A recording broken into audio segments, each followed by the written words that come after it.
You're muted, Ms. Stella. Ms. Sullivan, we didn't hear you. Present.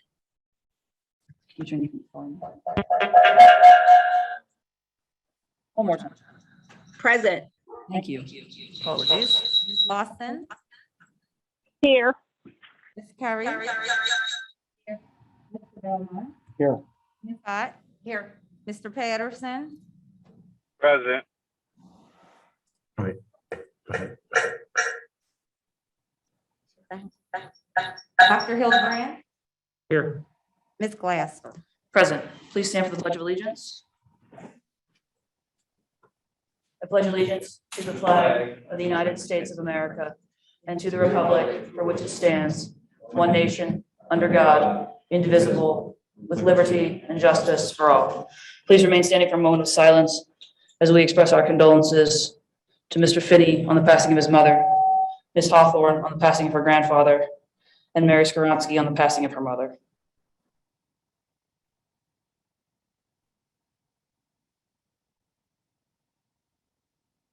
Thank you.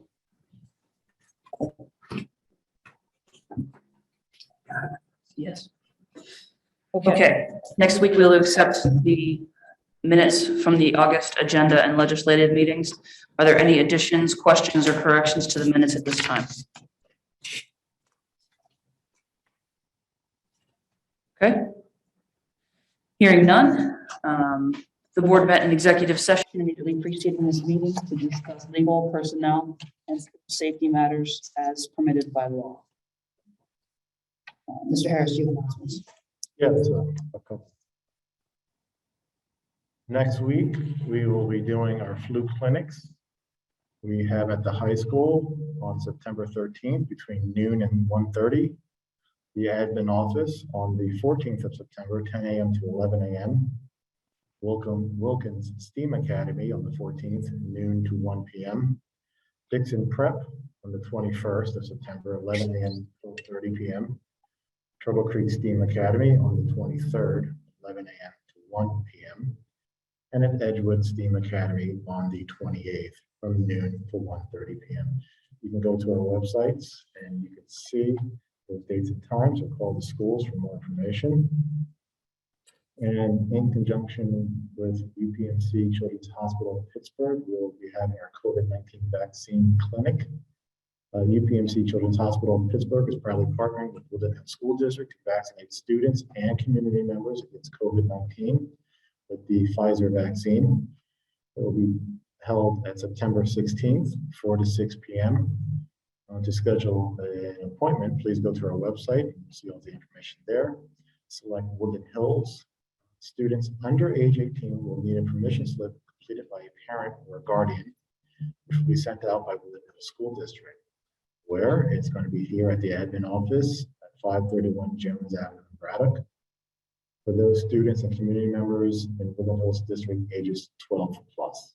So anyone, if you're over 12 or older, you can get your vaccine. That's the Pfizer vaccine on September 6th between 4 and 6 p.m. Please go to our website for information. I also want to say, everyone, thank you for coming to school. We are back at session. Attendance is so very important. So please continue doing what you're doing. We are having open houses for all of our 5 schools. The Dixon will be Monday, 6 p.m. to 8 p.m. The elementaries, Wilkins, Turtle Creek, and Edgewood will be on Tuesday, 6 p.m. to 8 p.m. And the high school will end up the week on Thursday, 6 p.m. to 8 p.m. The open houses are in person. Please make sure you wear a mask, and please make sure you bring your kids. Thank you. One clarifying question on the open houses. I believe the high school is tomorrow night. Is that not correct? I thought it was the 9th. Thursday tomorrow, not Thursday. Tomorrow night. So that is the first one, which will be tomorrow. To clarify. That's all. Anyone else have announcements? I will add that the Hogs organization is again sponsoring the 6 Feet Trunk or Treat. That'll be October 16th at the intermediate school in Swissvale, not Dixon, the old intermediate up on the hill. And registration, I believe, is open for that event. And so if you're interested in hosting a haunt with that event on the 16th of October, please take a look at the website and track that down. Anyone else have any announcements? Okay, hearing none, we move to our student speaker this evening, Hajaratu Abdullah. Hello, everyone. Okay, great. Thank you so much for being here. I look forward to hearing about what's going on at the high school. All right, so I'm going to give an introduction of myself just to let you guys know who I am. My name is Haj Abdullah. I go by Haj. My full name is Hajaratu, like she just mentioned. I am in FBLA and 12 Deep. Those are our two clubs at the high school. And I'd also like to just today thank you guys for your time. Welcome everyone back. And I'm also going to be accepting any questions at the end of my presentation. But today I'm just gonna let you guys know a little bit on what's going on at school. So the first big topic I'd like to discuss is how everything is going since COVID has happened in the last 2 years, what the results are of school being back, all of that. The first thing I was going to talk about was how students are doing with Google Classroom and managing getting their assignments in, understanding the curriculum when it comes to that. Personally, for me, I've been doing pretty good with it. It's pretty easy and understandable. I haven't heard really anyone complain. I do know that some students are struggling with doing virtual learning versus in-person instruction. Sometimes it's easier for them to just do in-person instruction rather than virtual. I myself am also one of those people who agrees with that, but I manage doing Google Classroom and virtual instruction, especially now since testing has started. Today, since I'm a senior, I don't have to do any testing for the next 2 weeks, and I will be at home the whole time. So I'll be kind of familiar with what I'm going to be doing with getting my assignments in and managing that and everything. So that should be pretty easy. Masks is my next topic. Students are doing pretty good with masks. I haven't seen many students not abiding by that rule. There are times when students will take them off, and usually that's during either lunch or if they bring something with them to class, such as water or like a quick snack. So I would say relatively students are doing good with that. I think for how students feel about being back this year, it's a little weird. Personally, for me, it has been because last time I was in school, I was a sophomore and I was in the middle of my sophomore year, you know, just kind of navigating my way through high school.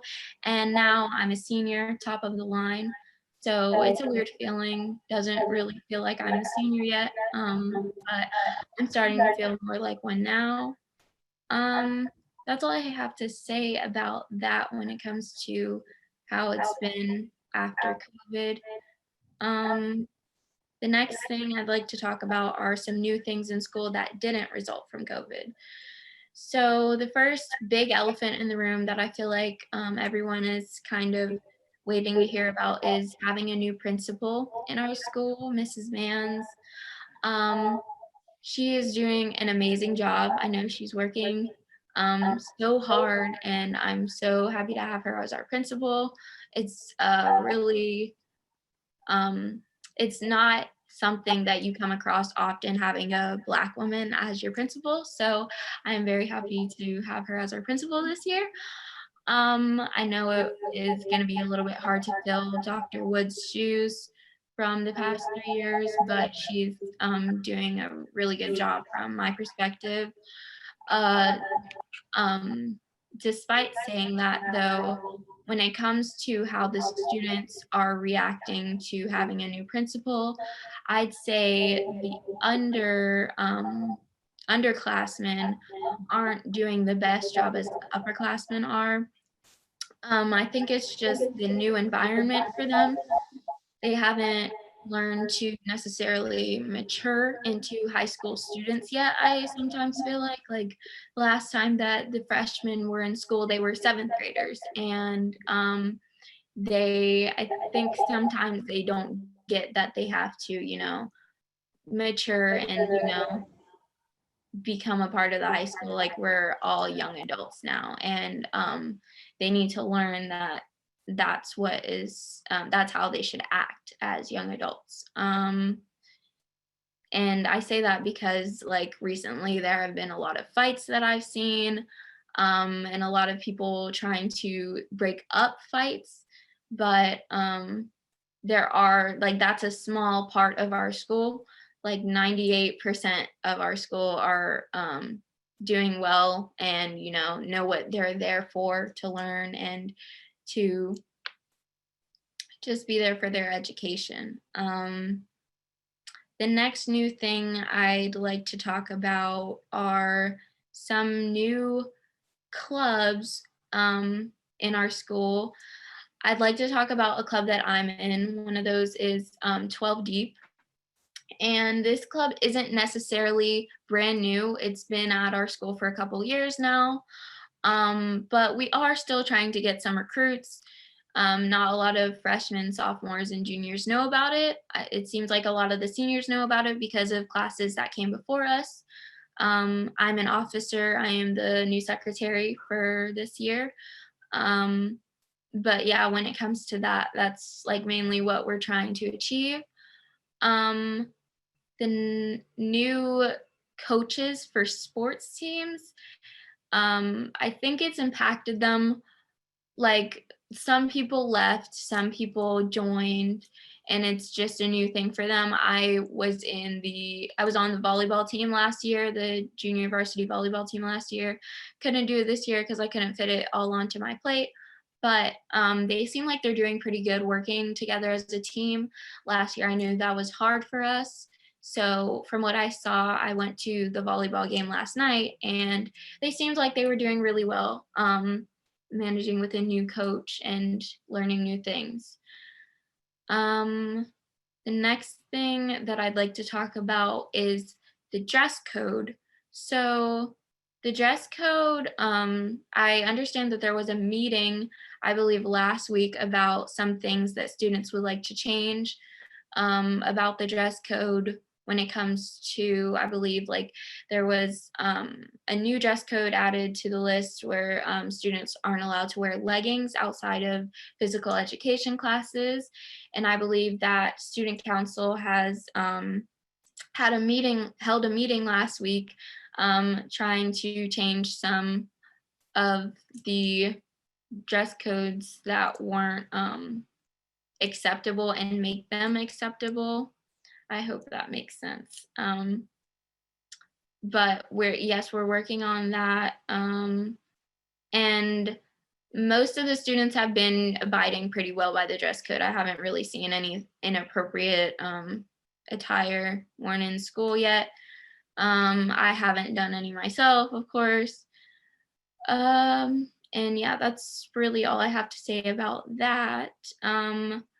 The last final big topic that I wanted to discuss were homecoming court and pep rallies and festivities that go along with those two topics. I am also on homecoming court this year. I found out that on last Friday. I wanted to first talk about like how just grateful we all are to be on homecoming court. It's an honor, honestly. Like, it's something that I didn't really think that I could do, and I'm glad that I achieved that goal for myself. My sister Bilkisu Abdullah, I'm sure many of you know her. She was on homecoming court last year, so I'm happy to carry on the tradition. But despite that, there is also, of course, backlash that we, mainly the girls on homecoming court, have faced some backlash, some bullying on social media.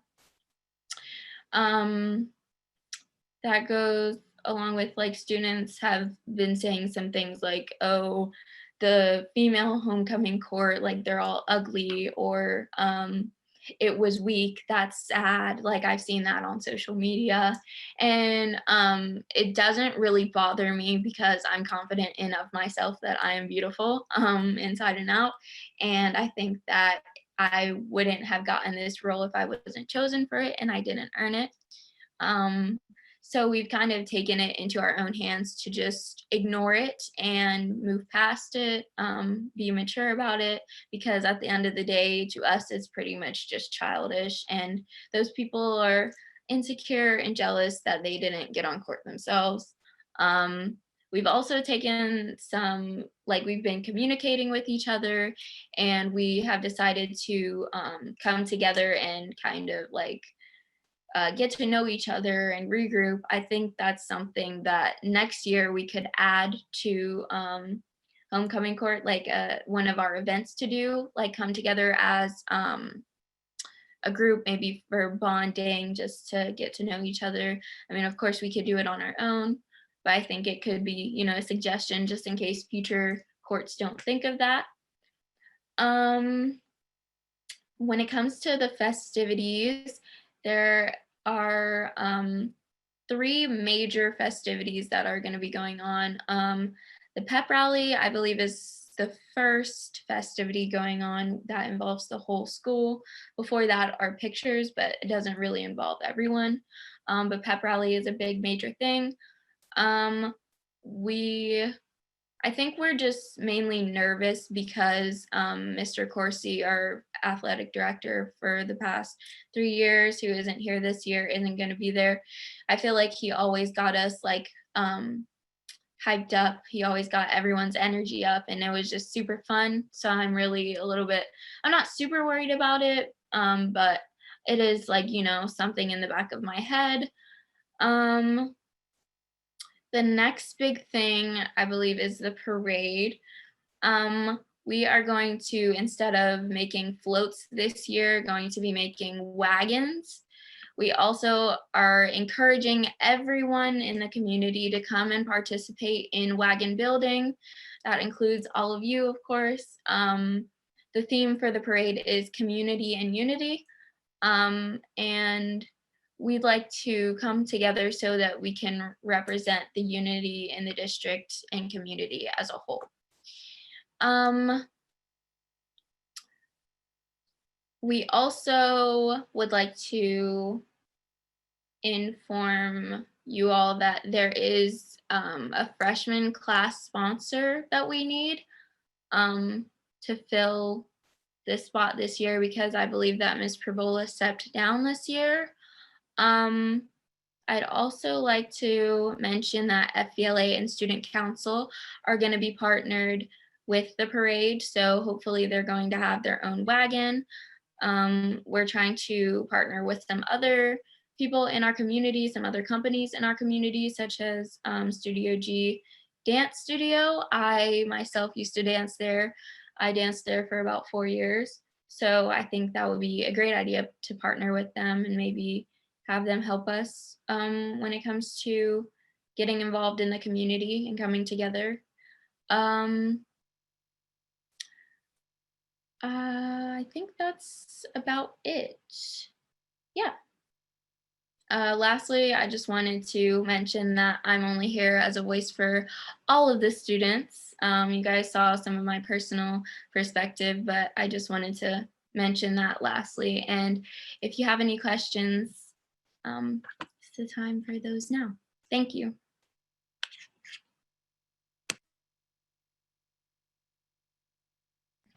I don't have any questions, but I just want to say you did an excellent job speaking. Really proud of you. Thank you for giving us your student perspective and speaking for your class. Good job. Thank you.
Dr. Forbes Spear. Hi. You ready for us? All right, we'll go ahead. We're going to do slides, but I think we can just talk if everyone's set. So my name is Dr. Caitlin Forbes Spear. I am the Director of Literacy and Learning at the Office of Child Development, which is part of the School of Education at the University of Pittsburgh. And I'm here with my colleague, Dr. Jen Briggs, who will also be jumping in. And then actually Bethany, who's one of your wonderful teachers, Bethany Morris, is here with us too. So we're all going to be talking about a program that we do called the 3 Rs. And I just want to say, first off, I'm a Woodland Hills alum, and I'm really proud to be back here and see everybody. So it's wonderful to be here. So as I said, I'm the director of the classroom strand of the 3 Rs. The 3 Rs stands for Reading, Racial Equity, and Relationships. And we are a program that comes out of the Pittsburgh study. The Pittsburgh study is a much larger community partnered longitudinal research project out of UPMC and University or Children's Hospital of Pittsburgh. And it works to ensure that all children in Allegheny County are thriving. And it's a really interesting idea. We have this slide, but it just sort of shows that they're really thinking about childhood from pregnancy all the way through adolescence and doing all sorts of amazing projects and programs to see what makes kids thrive. And we are part of the early school age cohort. Part of the community partnered work of the Pittsburgh study was to think about what does it mean for kids to thrive? And within this age group, 3rd grade reading was determined as the key indicator. So our group out of the Office of Child Development sort of got together and did a lot of research and historical data and community collaboration to kind of think about what does that mean, right? Thriving as it relates to literacy. And we chose to focus on these 3 Rs, again, reading, racial equity, and relationships. And we do this in a very sort of ecosystem kind of way, right? We're thinking about literacy development, not just as something that happens in schools, but that happens kind of across the child's multiple ecosystems. So we have a 3 Rs with families program. We have 3 Rs in the community that works with after school programs and libraries and all sorts of organizations that touch literacy-based programming in Allegheny County. We have 3 Rs with school leadership. And then Jen and I lead the 3 Rs in the classroom strand that's focused on teacher practices. And across the 3 Rs, we really kind of use 2 key mechanisms to think about reading, racial equity, and relationships. So we use high quality racially affirming picture books. I wish I had a picture for you all that we do, but that decenter whiteness. So we use these as a tool to think about not just kids' literacy development, right? Picture books are so important for young children in their reading process, but also as a tool for adult learning. And really, I think they're really powerful, right? If you think of your favorite picture book, right, it just brings you into that space. It connects to your emotions. It connects to story. It's a place where we can all learn as adults. But for teachers, when we think about this, it's so tied to pedagogy, right? Like to what do I do with kids? So as I'm reading this book and thinking about this, it's a really important tool for learning. And we also really spend a lot of time thinking about sort of communities of practice and learning together, right? So when we're thinking about these 3 Rs, when we're thinking about reading, racial equity, and relationships, what does it mean for us to all come together as a community, have productive dialogue and challenging conversations in ways that center racial equity? So we use picture books for that. That's sort of our key tool. And in the 3 Rs in the classroom strand, we're doing sort of 2, really this year it'll be 3, but 2 key mechanisms across that, right? So we run professional development series with all K through 3 teachers.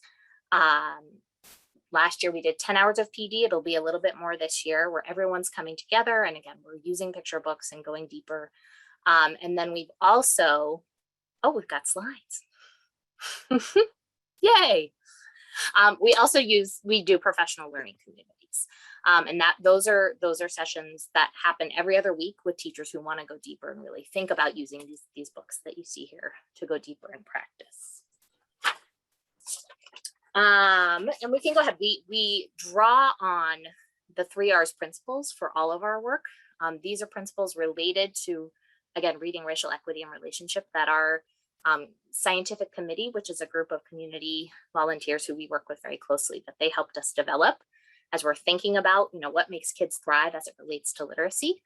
And last year, we really went through these in a lot of depth with teachers and the PDs, and they really drove our whole program. Jen, I was going to read them, but we can skip ahead. I think I'll send these out.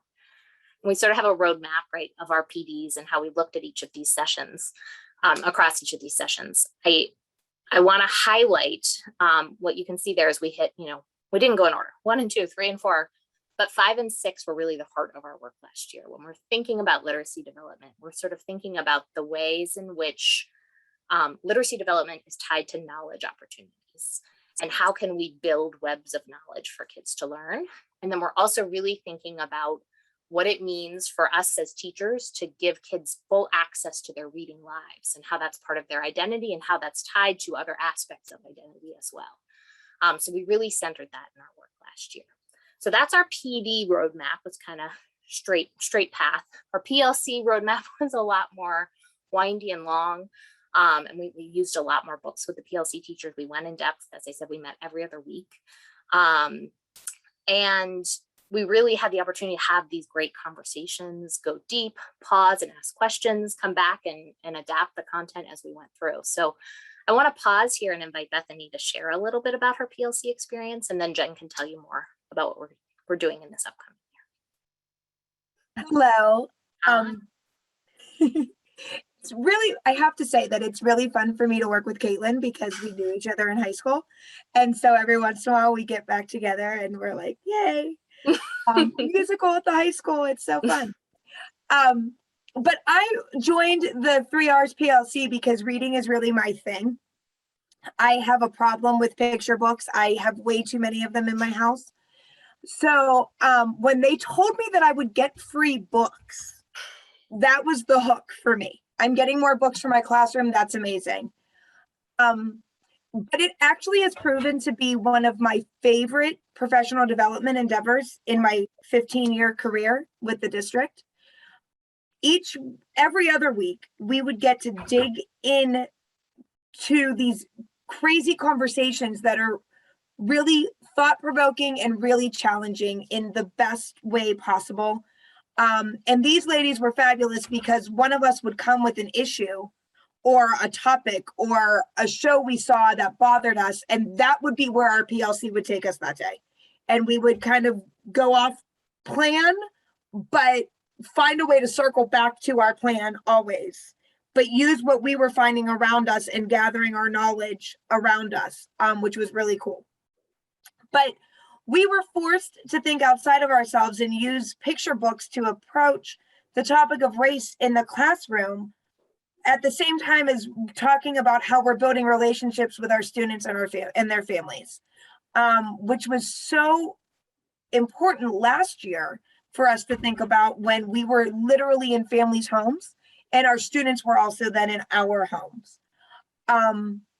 But this PLC has given me so many more tools to become more comfortable with the idea of talking about race with my kindergarten students. Because before, it was something that I would just kind of brush aside. You're 5, we can do that later.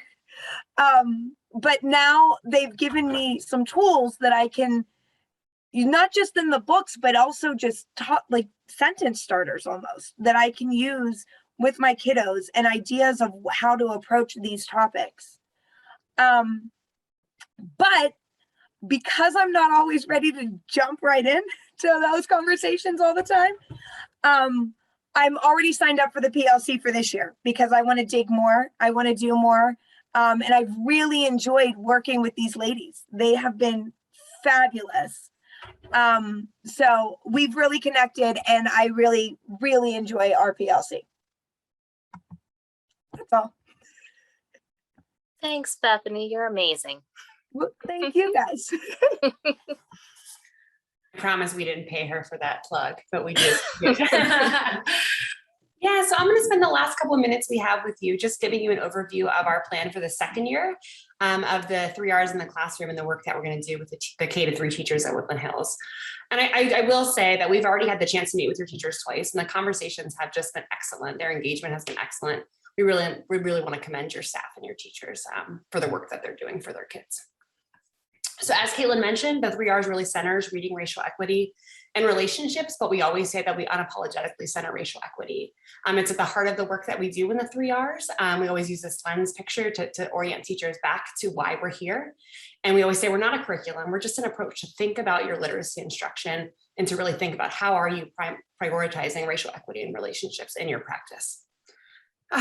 So the task that the Pittsburgh study gave us of improving third grade reading scores is huge, right? We know that reading doesn't just happen in the context of the classroom, but we do know that students who aren't proficient in reading are 4 times less likely to graduate, among other outcomes, but that's notable and that's something we need to think about and be really aware of. And I'm sure these data are not new to you, but we wanted to share them briefly. So what we see is that Black students are scoring significantly lower than their white peers when it comes to reading proficiency at the end of 3rd grade. And these aren't unique to Pittsburgh. These data are not unique to Pittsburgh. You see these same trends in comparable cities across the US. And there's a lot of rhetoric or narratives around why these numbers might be the way that they are. But our approach in the 3 Rs is really to think about how are we centering racial equity in our reading practices within the context of these safe, strong relationships between teachers and students and teachers and parents. And we really believe that by doing that, we can improve reading scores by the end of 3rd grade if we make it a practice amongst teachers, students, and parents alike. So we just wanted to talk a little bit about what we're emphasizing this year with teachers in our work. So Caitlin gave you an overview of really how we dove into the principles in year 1, and in year 2, we're really focusing on these 2 key points. So first, choosing and intentionally using books, not only for learning with your students, but for your own learning as an adult. We really believe that picture books are tools for learning across the lifespan. The second point that we're really trying to drive home with teachers is really seeing and knowing the strengths of the students and families in your classroom, and how do you use those to promote and support relationships that then lead to strong literacy instruction. The last piece I'm going to share is sort of our mechanism for this work that we're doing. Just like last year, we're doing professional development every other month with the K-3 teachers and staff. Teachers get free picture books. That's how we sell them. And then the opportunity to elect into the professional learning community, right? That's only for teachers. We encourage teachers only if they're ready to take that next step and really have those challenging conversations and push themselves. So really think about this work. And this year, something new that we're offering that we weren't able to offer last year just because of virtual and hybrid models and everything that was going on, was this cross-school learning cohort, right? So we work with 4 different schools across Allegheny County, and we're really excited to get teachers together virtually who are committed to this work and want to meet other teachers who are committed and start this sort of cross-learning cohort for the 3 Rs. So that is our work. Again, we're so excited to be back in your district, and we're excited for the work that we'll do with your teachers. So thanks for letting us be here and share.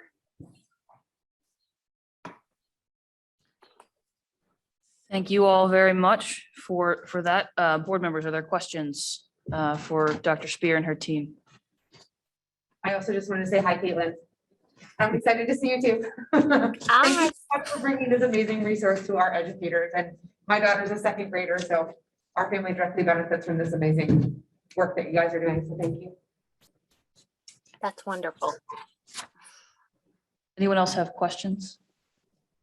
Well, I'll add my greetings to Dr. Spear, who's also in school with me. So Lots of hello. friends. Great to see you. Yeah. You too. I also need to just say for the record that Mrs. Morse is my sister.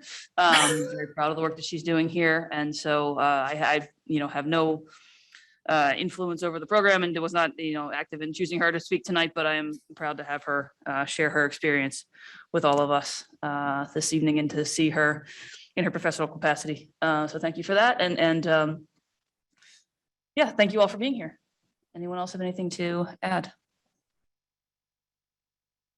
Okay. Thank you very much. Okay, that moves us to registered speakers. Ms. Hawthorne, I don't believe we have any registered speakers this evening. Is that correct? That's correct. Okay, very good. Okay, so Mr. Harris, board matters. Okay, do I need to? Can you all hear me without unmuting? Okay, you can hear me. Okay. Okay, board matters 2.1, we seek the election of PSBA officers as listed. This will be for next week, we do need to make some elections here and selections. So that will be a vote. So I encourage all of you colleagues to review the resumes that are linked in the description for PSBA and evaluate who you would like to vote for in that tab next week. Any questions?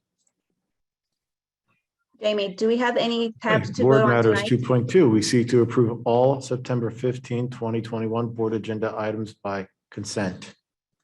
Reminder that we can opt for a consent vote next week. If there's anybody, any items that you want to keep out of that consent, please consider that this week as you review the materials. Okay, board matters 2.3, we seek approval to appoint Valerie Shaver as board secretary effective October 1 to complete the current board secretary four-year term, which ends on June 30, 2025. Any questions? Hearing nothing. Okay, board matters 2.4, we seek approval to appoint Wendy DeBearden as treasurer effective October 1 to complete the current board treasurer one-year term, which ends on June 30, 2022. Any questions? Hearing none. 2.5. Board matters 2.5, we seek approval to accept a donation from Graves Investment Properties to be applied to the cost of books for our kindergarten scholars. Questions? Just say in advance, thank you to Mr. Graves for the generosity there. It's very exciting. 2.6. Board matters 2.6, we seek approval to ratify accepting the donation from CrossFit in the amount of $10,000. I want to acknowledge Mr. Petrogallo, our Safety and Security Director, for his work on securing this grant as well. Thank you. Yeah, thank you. Okay, we have curriculum 3.1, Mr. Wilson. Thanks, sir. I've been told that it was the folks at home were unable to hear me when I was up here last. Did I get a confirmation from anybody at home? Can you hear me? Can you hear us? Hello? Can you hear Mr. Wilson speaking right now? Just All nod. right, I see a nod. Okay. Thank you. All right, so tabs, we only have 6 curriculum tabs this month. The first 2 are ratifications. 3.1 is we seek approval to ratify a contract agreement with Sound Foundation's Reading Instruction LLC to provide services for non-public schools as per federal programs. So when we receive title dollars, Title 1, 2, and 4, some of those dollars are pass-through dollars to services for non-public schools. We are not allowed to pay or give money directly to non-public schools. What we have to do is then pay the interventionists that they partner with. So Sound Foundations is one of those. We have to ratify this because by law, by federal law, their services have to start on the same day that our title services also start. So August 23rd was our first day of school. We have to ratify a contract that says that they could start services as early as August 23rd. I don't believe that any of the non-pubs have actually started services yet, but we need to make sure that we follow the law to say that if they have, that we will happily pay those bills. Questions on 3.1? Okay, seeing none. 3.2. 3.2, we seek approval to ratify a contract agreement with the Allegheny Intermediate Unit, AIU 3, to provide services for non-public schools as per federal programs. Same exact story as 3.1, just with the IU instead of Sound Foundation. Questions? Okay, 3.3. 3.3, we seek approval to purchase 259 copies of the book Saturday, My Favorite Day, at a cost not to exceed $5,180 from the Elementary Curriculum Fund. As was mentioned in section 2, this is, we are only able to provide 1 book for every kindergartner in the district because of the generous donation from Mr. Graves, and we are greatly appreciative of that. We had budgeted up to $4,000 to ensure that this book, which also features a female protagonist of color, could be in our classrooms. It's specifically designed for kindergartners. We are happy to be able to spend these funds to make sure that every kindergartner gets a copy of it. Questions? I know that our kindergarten enrollment is continuing to increase. Is there space here to purchase more copies should that become necessary? Or are we going to be able to make sure everybody gets one? If we need more, then we'll come back in October to purchase more. We feel confident that the 259 we're purchasing now we'll be able to cover the kindergartners that we have in the classroom. We, again, thanks to the budget that we already had, plus the $2,000 donation, we have an additional $820 that we could allocate towards additional books if we needed to come. Great, thank you very much. Anyone have questions? I was just made aware that Ms. Seligson was trying to speak Oh. on the Zoom and it wasn't unmuting. So I just wanted to make that aware. I don't know if she still needs to speak. But maybe if she's having issues, there might be other users that are experiencing. Right, the only users who should be able to unmute themselves right now are the board members. They should be listed as co-hosts so that they can unmute themselves. They So- are, I've ensured Okay. that they all. Okay, Ms. Ellison, I apologize. That's okay. Can you hear me? Hold on. Yeah, Go ahead. Yeah. Can you hear me? yep, now we can. Okay, we can hear you. I can hear you on this end, but when I try to speak, when you ask if there's any questions, it doesn't translate. I don't know what's going on, so. Okay. That may be a microphone switching issue for the tech. Can you hear me now? Yeah, I hear you fine, but it's hard to, when you're asking for questions, you're not hearing me. I try to speak a couple times. It's fine, but do you want me to raise a hand or? If you could raise a hand, that would be great. Because I can Okay. see the screen, but and I'm sort of looking in that direction to see if there's a hand. So if you could do that, that would be great. All right, thank you. Yep. Are there questions that you need to ask on anything at this point, Ms. Seligson, from the previous tabs or from the presentation? I didn't know if we were voting tonight on anything. That's all I wanted to ask earlier. There will be votes on several items later. They're marked with asterisks on your agenda. I do not have access to board docs, so is it okay to do a voice vote? Sure is, absolutely. It'll, just for your information, it'll be tab 7.1, 8.1, and I believe that is all for tonight. Okay, sounds good. Thank you. Oh, and also, I apologize. And there's two tabs in 6.1 and 6.2.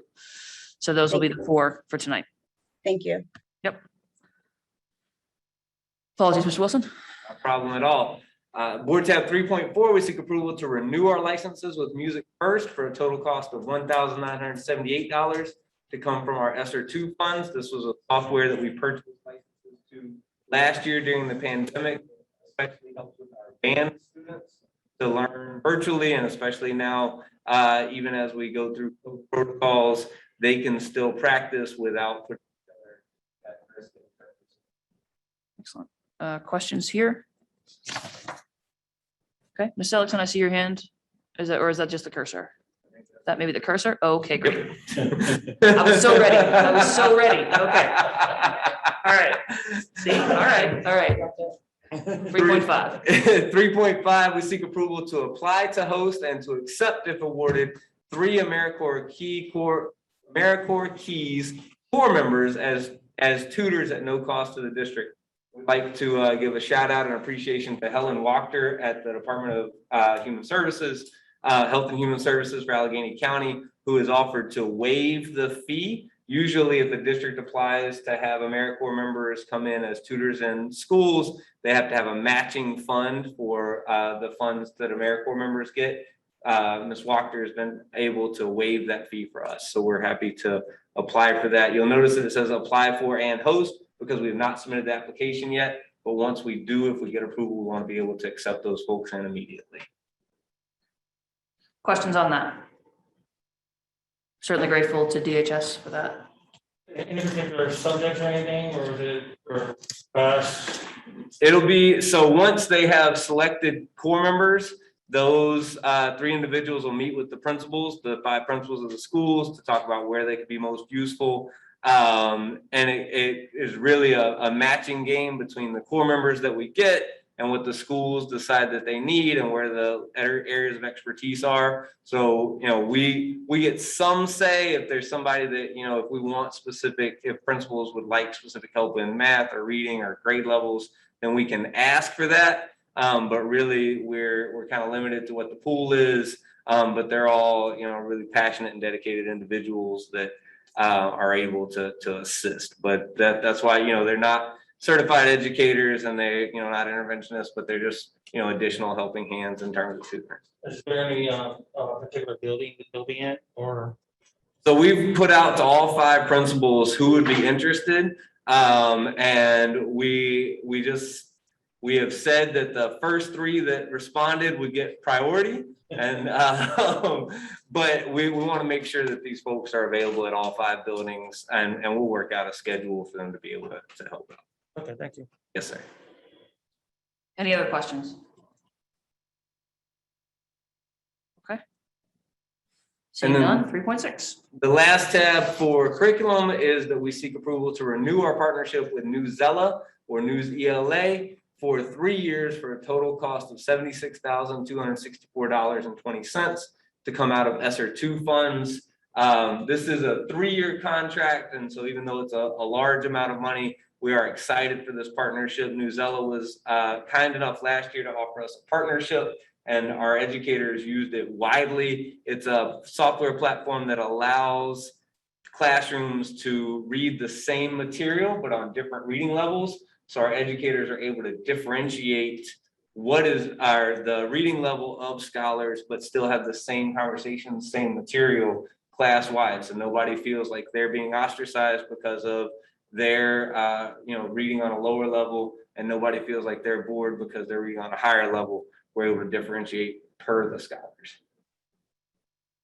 Questions on this? Okay. Thank you, very Mr. much. Wilson. Ms. Ackles, special ed.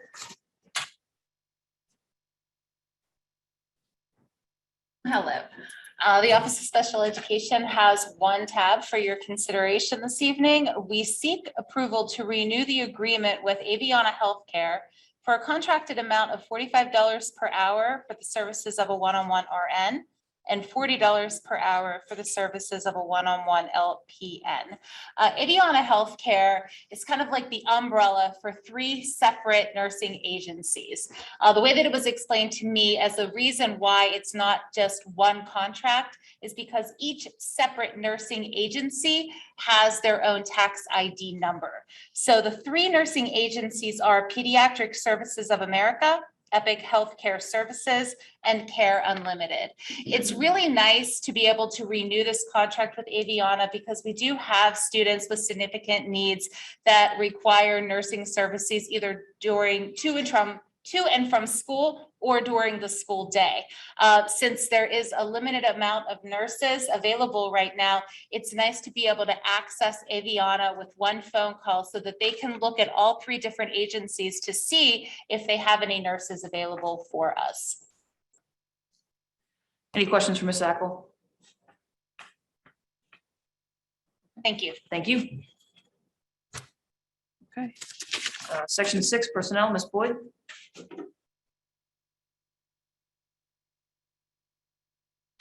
Good evening. 6.1, we seek approval at the September 8th agenda meeting for permission to hire Ms. Michelle Collins as Dean of Students at the high school at a salary of $60,000 with a start date to be determined. This is one of the items for which we are asked to vote tonight. Is there a motion? Moved by Ms. Scott, second by Dr. Hildebrand. Questions or discussion on the hiring of Ms. Collins? We may need to go into personnel or executive session to answer some of those, but is there any question? Okay. Hearing none. just have one question. I just wanted to know, I do have a question. I Yes, Ms. just Lawson. wanted to know exactly what the duties of the dean consist of. Ms. Boyd?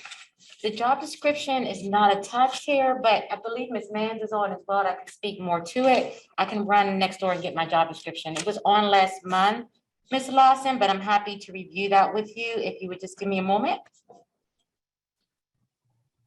I have permission to speak. Yes, Ms. Mans. Thank you. Yeah, thank you. So the purpose of the Dean of Students is to be the liaison between the admin and the students and to help with implementing the PBIS program, which is part of our school improvement plan, as well as to be proactive with providing interventions to help with deterring some of the behavior issues and that we may face with the students coming back in person.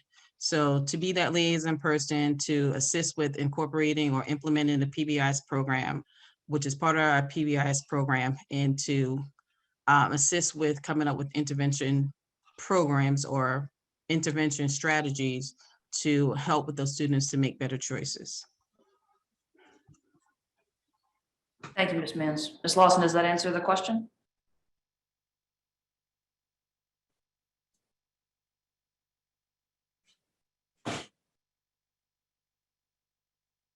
Okay, Ms. Boyd is coming back.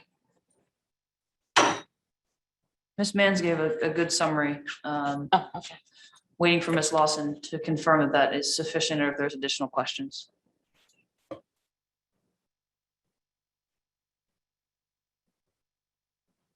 Okay. I'm sorry, my microphone was muted by the host, so I do apologize. I did hear your description. I could kind of unmute her. So thank Okay. you. Okay, any other questions, I'm Ms. sorry. Lawson? Not at all. No, No, that was all. can I say No. something? Okay, Ms. Boyd? Ms. Lawson, just for your review, the job posting was included in last month's board tabs. So you're welcome to review that for further details in regard to all of the duties and responsibilities listed. Thank you. I'm going through that now, Angel, so thanks. Okay, you're welcome. Other questions? Okay, hearing none, we'll take the vote.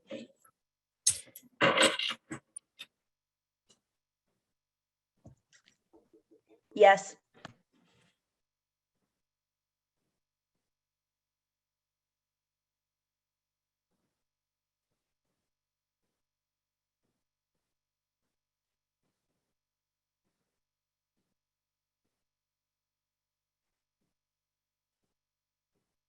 Motion carries unanimously. Ms. Collins, I believe, is on the call. So congratulations to Ms. Collins. Welcome to the team officially. I know you've been in the high school for a while, but we're glad to have you as an official member of the team. So thank you very much, and we'll look forward to having you with us. Thank you for having me. I am absolutely humbled and honored to have the opportunity to work with an awesome team officially.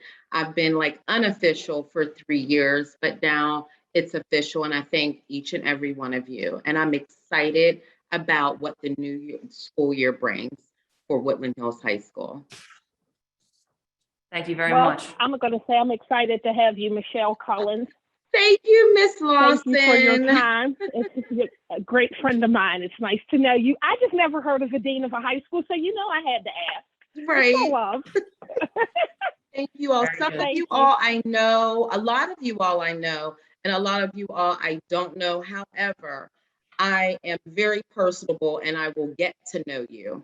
And I just want to say, Mr. Harris, get ready for the boxing match on Pep Rally Day.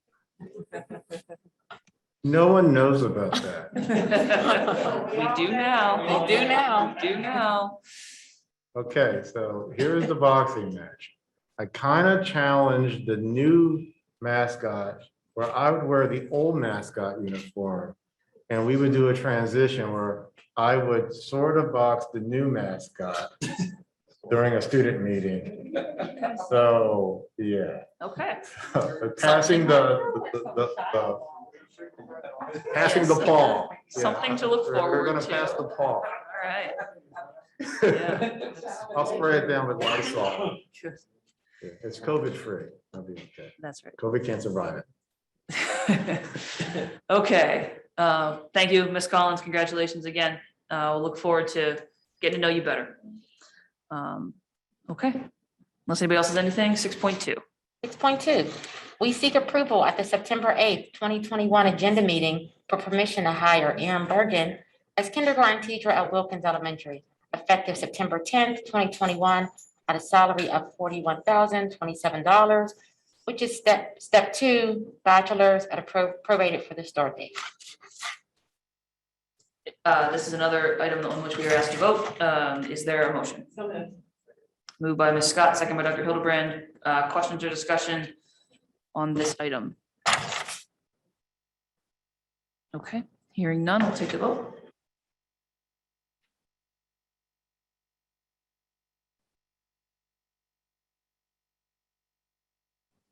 Yes.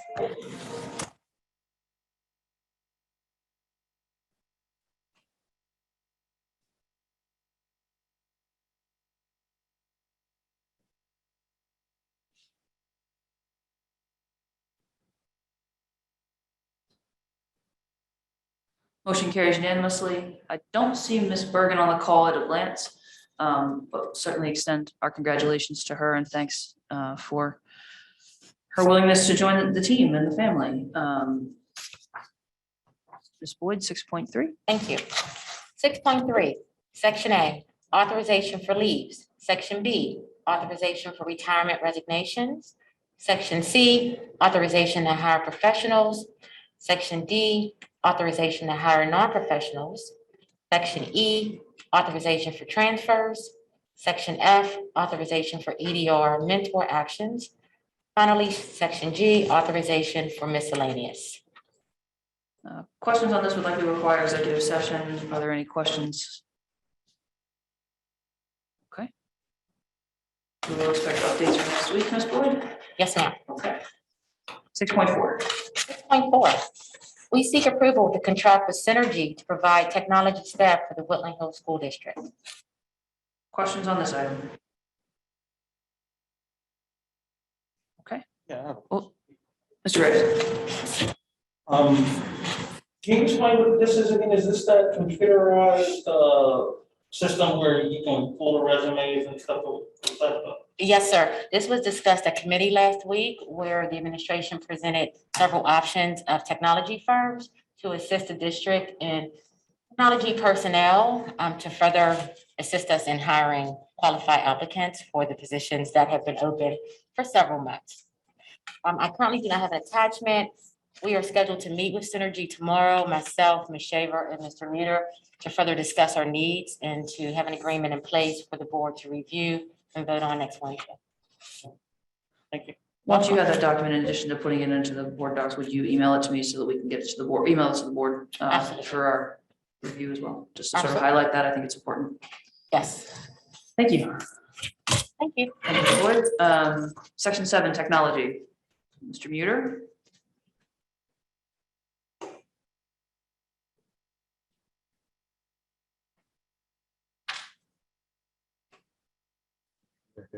There he is.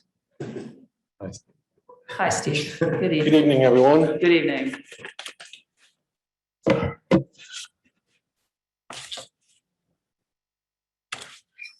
Technology 7.1. I am seeking approval to purchase 100 Wi-Fi hotspots from Kajit with a one-year service plan at a cost of $26,300.49. Funding to come from ESSER's 3. This will provide unlimited filtered internet to our students in need. We plan to have these devices distributed to our libraries for students to be able to sign out and use as needed. And this is another of the items we are asked to vote on this evening. Is there a motion? Moved by Ms. Scott, second by Dr. Hildebrand. Questions for Mr. Muter on this item?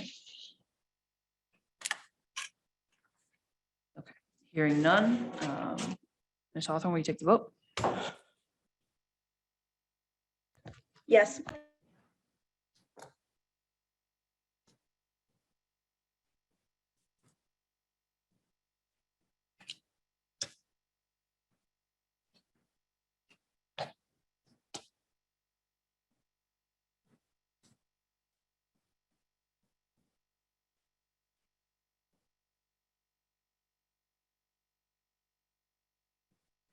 Motion carries unanimously. 7.2. 7.2, I'm seeking approval to purchase 1,000 Chromebooks for student use at a cost of $287,860 from SHI. The funding is to come from the ESSER 3 grant. These laptops will ensure that we have enough devices for every student, and will also provide us with a few spare laptops for the classroom.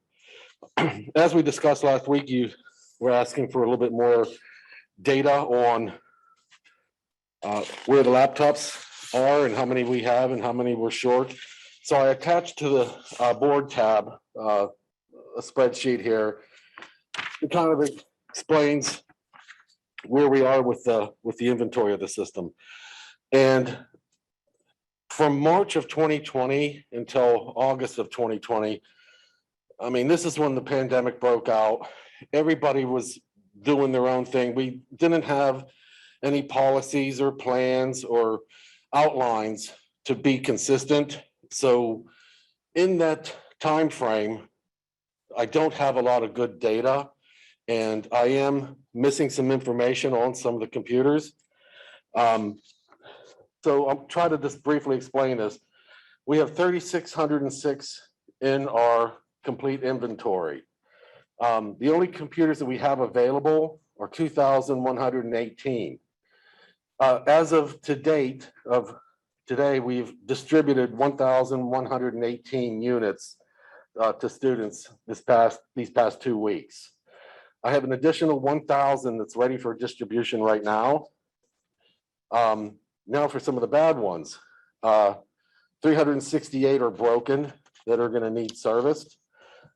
307 were returned because of us locking the computers.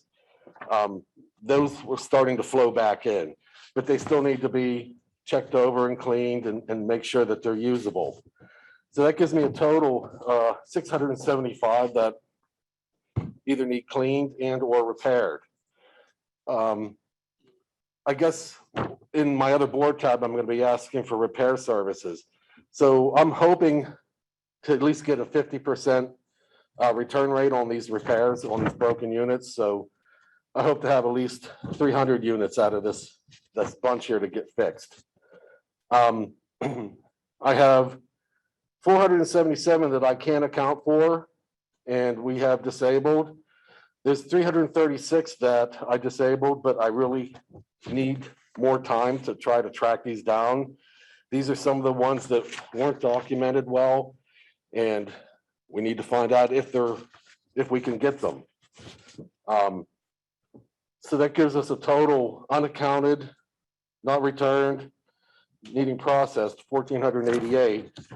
So that leaves me short 1,222 Chromebooks. I believe if I get all those repairs finished, I will be under 1,000. So that's why I'm requesting 1,000 replacement Chromebooks. And I also put another attachment in there too. I just happened to locate one unit 2 days ago. It's where is it? It's in Africa. I see that. Looks like it's in Lagos. So we're researching that one. Yeah, that would be interesting to know. It's gonna be hard getting that one back. I imagine, yeah. Okay, questions from Mr. Muter? I was just curious, since the beginning of the pandemic, obviously things were very hectic and as you mentioned, some of this data was not reported well. What have we changed and implemented since then to make sure that we're keeping a tighter track of this inventory moving forward? Well, as the board approved back in July, it's a program called Learn 21. It's a one-to-one computer inventory system. Everyone has been shown how to use it. It's very quick and easy to use, and it is very detail oriented, and it will give us excellent information on who has it, who doesn't have it. If they forgot theirs, we can assign a loaner to them. If they break it, they can document what's wrong with it. You can take pictures of it if you need to, if there's like tire tracks on the lid or something like that. But a lot of great information, and really expect to be able to keep track of them moving forward. Great, I appreciate you reviewing that with those following along at home as well. Other questions?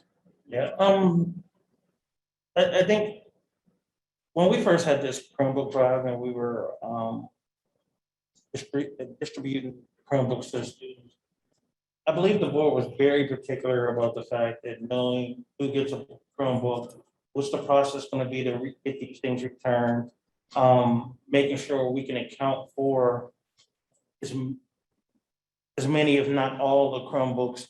And it is upsetting that for as much money as we spend on these things, that we still have around approximately, give or take, 1,000 that's still out there that we can't account for. Yes. And I don't know where the breakdown occurred, but I think we were specific in saying that we need a process to be able to account for these. And when we give them to the students, we got to know how we can get them returned. So I guess I have more of a statement and a question, but this is district money. And we try hard not to raise taxes or, to be accountable for the dollars we spend. And I just think we kind of fell short here. I don't disagree with you, and hopefully when I have some more help, it will be a task that I assign to that individual to help track down some more of these devices. Thank you. You're welcome. I agree with you, great. Not just in the district, a lot of people have money by this is way right from the community that it's help our students now. Maybe they're still helping students, well, not now. It's sort of upsetting from that perspective. The Woodland Hills Foundation did a lot of work to raise money to from the community to buy these computers. So it'd be great to get them back just to respect the donation that those community members made. We'll definitely keep you informed on our progress. And I appreciate it. Anyone else? I have a question real quick. Yes, Mr. Patterson. Do we have students that are currently waiting for Chromebooks, that need Chromebooks and don't have them? Or are we doing this just in case we get kids that need Chromebooks? Students Not that need at the moment.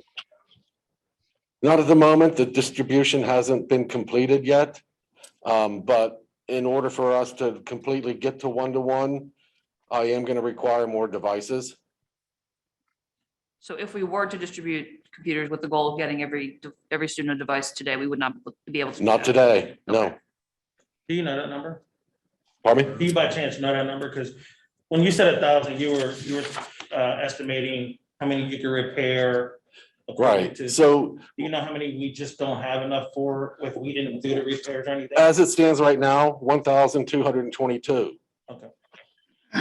Expecting to be able to repair and clean half of the ones out of the 675. I expect to have at least 50%, if not a little bit more return on those.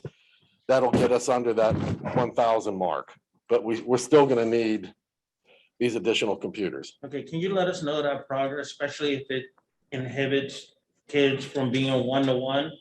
I think we'd like to know sooner than later, if we're not gonna meet the one-to-one ratio. Very good. Depending on how many you actually repair. Right. On that side. And I checked with the companies, they have them in stock, they're ready to ship them out, so, if we place the order, hopefully we'd see it within a week. I know Mr. Patterson and Ms. Ellison have hands up as well, but before I forget, can we add this as a standing agenda item to the Friday calls every week so we get an update on where we are with this number? Sure can. Thank you. Mr. Patterson, do you have an additional question? No, I'm done. I'm trying to get my hand down. Okay, thank you. Good luck with There that. we go. Ms. Ellison?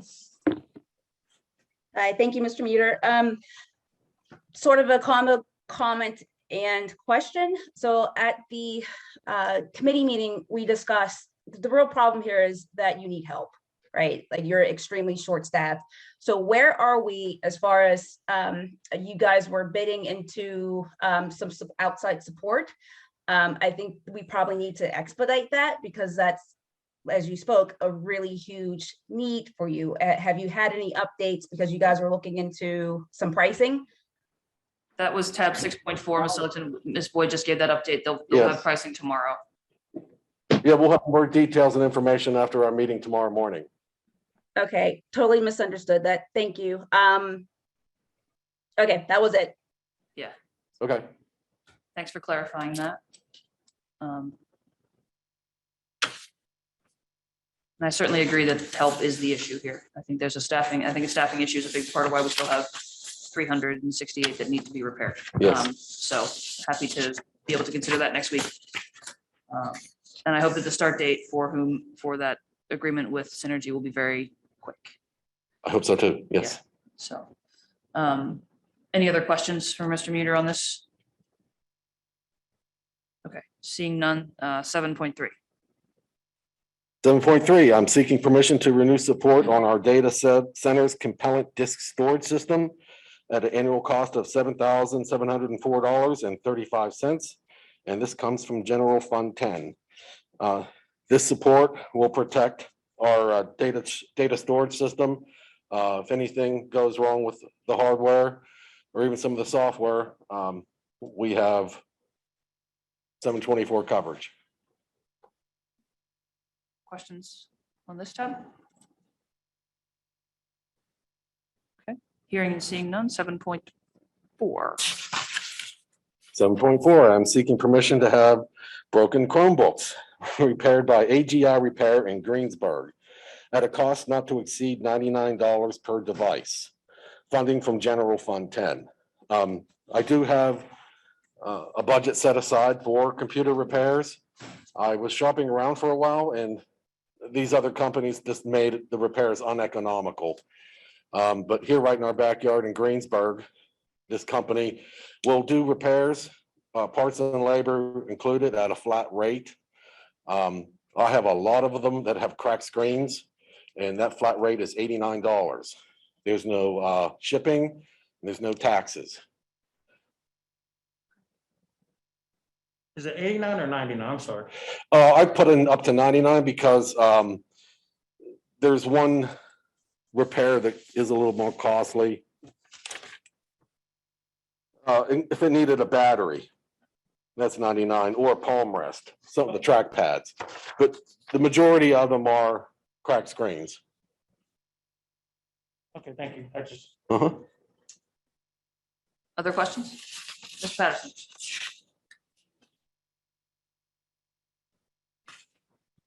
What is the standard cost of a Chromebook? One Chromebook. It varies. We were getting a good deal between $225 and $250 maximum. So I feel if we went up to 99, that's still less than half the cost and it would still make it somewhat economical to repair. Will we track these devices to see how many times they are repaired for the same and or multiple issues? We have some information. It'll be hard to compile it, but moving forward, our new inventory program has an excellent tracking program for multiple repairs. Okay, that's all I have. Thank you. Okay. Ms. Seligson? All right, I'm gonna go back to my thought and rephrase what I was saying before I got confused. So with Synergy, that money is coming from ESSERS, right? So it's not really, it's our money still, but we have a little bit of a cushion because we have that help. So into the future, this is a huge ask, right? 1,000 Chromebooks. Once we have them on board with us, the idea will be that's not going to be such a large number. You know, we did a lot of fundraising with this, and this essentially, this big ask is just because you need help, right, Steve? Once we have all these things in place, you have your routine for repairs, we have a better inventory system with the help, we're not going to be in this position again. That's correct. Yeah, we won't require them as heavily. We can, do those repairs in-house. Okay. I think a larger question though is device replacement generally, right? And we talked about this a little bit at committees too, but we have now become a one-to-one district. And by virtue of that, there's going to be annual replacement costs for devices. Correct. So can we, in the not too distant future, potentially committees in October, have at least a sketch, an outline of what device replacement is going to look like and what your recommendation would be for how we should schedule those devices and budget for them, most importantly? Well, for our ESSERS grant, we did place a budget for a 3-year replacement of 1,000 units each year. Okay. We get a break next year. End of life in 2024 is 895 units. And then the real big one in 2026, 3,700. Okay. So we get a plan for 2026. And 2026, by my math, is 2 years after the ESSERS money is gone. Because Correct. we have to spend that down. So this is exactly what I'm talking about. We know that's coming. That's 5 years from now. We can plan for that. Correct. We need to be able to do that because if we're going to integrate this technology, which I think we should be doing, and I think our teachers have now taken it upon themselves to learn how to use this technology effectively in classroom. So we want to continue to have these resources. We're gonna have to plan for that. And we have to have a structure and a plan in place to make sure that we can do this in a responsible way without relying, for the next 3 years, if we need to take money to put aside somehow, I don't know how that works, right? I don't know where we'd find that money to put aside, because we have a lot of needs. But we need to work between your office and the business office and Mr. Wilson's office potentially to figure out what those needs are going to be and how we can plan for that big bubble. So we can make sure that we have replacements, not just for the Chromebooks, but we've also got Promethean boards in every room. We've also got projectors that we might need to replace at some point. So these are all things that we have to be long-term planning for, and we can't be short-sighted about this because we're just not gonna be able to afford it otherwise. So Exactly. I'll step off the soapbox now. Anybody else have questions? Okay. I do. I got another Yep. question. Mr. Reyes. I'm looking at your chart again. We have 368 broken and 307 that needs processed. That means we don't know specifically if they're working or not. They're just sitting in a pile. They were returned and they need to be, a lot of them don't have labels on them. They're just in crates. So we have to unpack them all, get them to turn on, look at the serial numbers, try to identify them, the ones that don't have any tags on them, and try to compile a list of all the ones that were returned. And some of them have student numbers, like a little post-it note on there on who returned it, some don't. So we have to get those computer numbers, put them in a spreadsheet, then do a comparative lookup on our master spreadsheet to see who they belong to, and then start making the assessments. Which ones just need cleaned and can go back out and be ready for student use. Other ones, if they may need serviced, we'll identify that. Okay, so I have a similar question for the disabled and unaccounted for. If you have 477 that you disabled, is the 336 that is unaccounted for disabled also? Yes. Okay. And I just heard word from Turtle Creek that they're starting to roll in, the ones that are disabled. So I haven't checked with the other schools yet on, if they're seeing the same results. They're starting to come in saying, hey, this doesn't work anymore. But I hope to have more information on that in the next week or so. Okay, because it seems like we had a long conversation about repair and we're paying for repair. But if we're looking at the actual, what we know is broken is only 368, we have more missing at 800 than we do on repair, but no one's talking about that fact. Everybody's talking about, oh, these need repaired, we need repaired, or we're short of staff, this and this and that. We can't get these repaired. I'm like, what about the 800 that's close to the 1,000? We're about to reorder that's costing us 286,000 to order that 1,000 again. Well, in fairness, we were on the repair tab, so that could be why we're talking about the repairs, but your point is well taken. And I hope to see that number climb since they've been all disabled. Right, okay.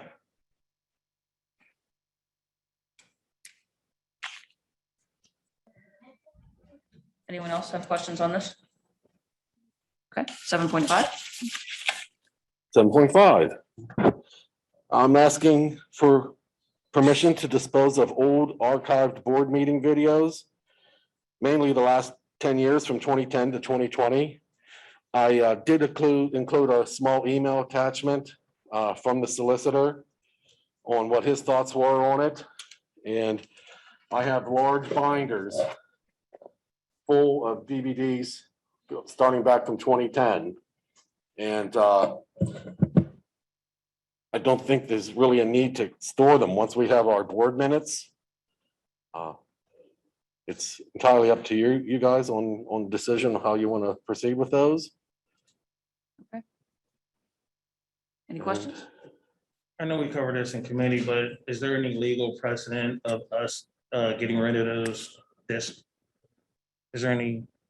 Well, no, I mean, if you want to table it and talk more about it, I'm sure you could do that, but I got a lot of them and they're taking up a lot of space in our area. Okay, let me rephrase the question. If we do get rid of them, there's no time frame from the state in which we have to keep these minutes. Actually, the thing is, the only legal requirement is your board minutes. So Once all the board minutes have been established from the reviewing the recordings, these recordings aren't necessary because you have the legal binding minutes. Right, so we have backup of everything we have there already there that we have. Mhm. It's just for public. Okay. Yeah, we don't, the recordings are not retained, but we have the minutes. The minutes are. Right. The actual minutes. Right. The back. Right, and what the solicitor has said, and it's attached for everybody to see in board docs, is that our policy does not speak to video recordings. Policy and law both speak to the minutes, which is the official record, so we can have Mr. Vogel speak on that next week as well, when he's here. I just wanted to clarify that for the Understood. public that Yep. they know we're not just destroying records. Correct. Right. These are nice to have, not necessary to have, I think, Unless you guys really want to have a movie night. which. That's right, that's right. Ms. Seligson, question from you? Yeah, I just want to go back a little bit before Steve gets done. That number, that $200,000 number makes me very nervous. It's a huge number. Would it be better if that we waited till you can actually get actual numbers, not just an estimate, when you have your help, and then have us vote on the exact number that you would need? It just seems like it's just such a huge ask so very soon. I don't want to be in the position of not being able to provide a laptop to a child.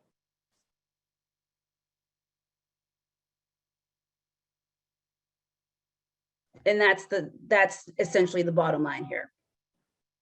Yes. All right.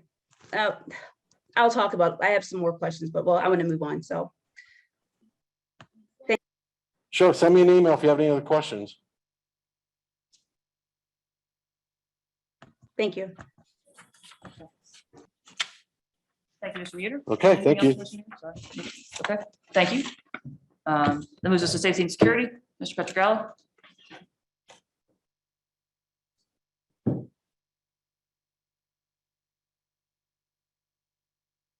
Good evening. Good evening. Okay, item 8.1, we seek approval to utilize additional security for athletic events, up to 8 state constables not to exceed $30 per hour. This is an item on which we are asked to vote this evening. Is there a motion?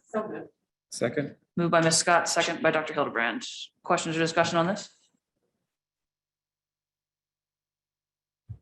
Okay, hearing none, we'll take the vote.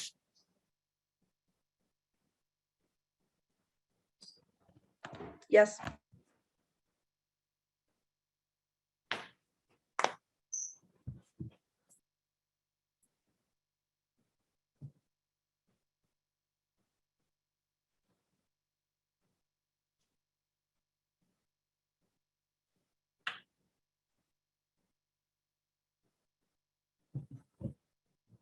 Motion carries by a vote of 8-1.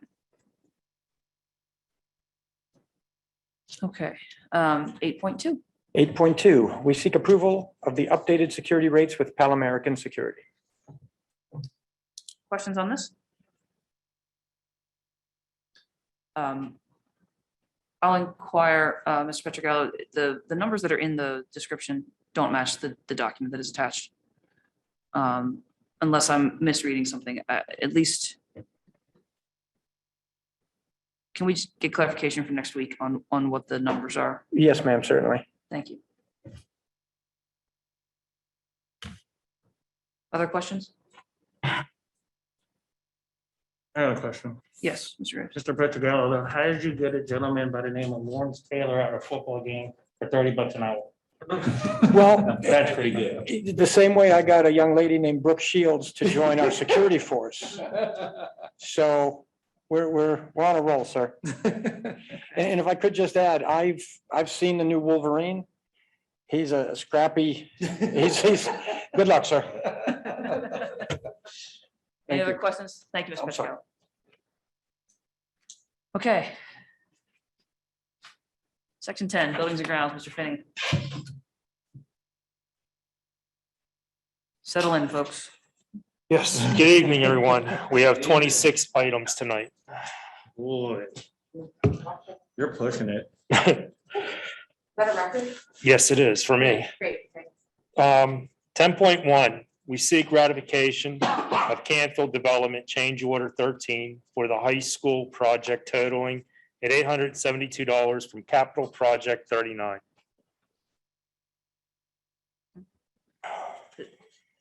This is asbestos, Mr. Payne. I'm sorry, yes, the request is to remove and properly dispose of approximate 50 square feet of ACM floor tile mastic that was unforeseen and unknown. Questions on 10.1? Okay, hearing none. 10.2. 10.2, we seek ratification of Canfield Development Change Order number 12 for the high school project totaling at $4,300 from Capital Project 39. Unforeseen, unexpected asbestos discovering during removal of solid ceiling in the old wrestling room on the lower level of the high school. Questions?